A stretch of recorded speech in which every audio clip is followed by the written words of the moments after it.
Lang tanghali po sa inyong lahat. So ayan, gusto ko lang pakita sa inyo ang aking tanim na kangkong.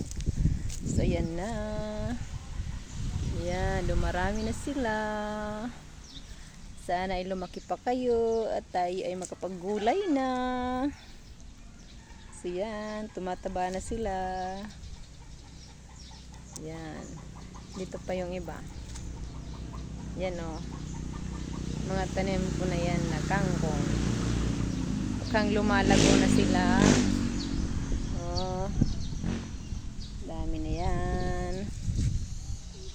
Yung mga kangkong ko na tanim. Ito sa aming bahay, sa Barangay Apier, Hiraan. So yan lamang po. Maraming salamat sa panonood. Sana wag po kalimutang i-follow po ako sa aking mga videos. At syempre, alam nyo na, supportahan palagi ang aking mga videos. Maraming salamat sa inyong lahat. Yan.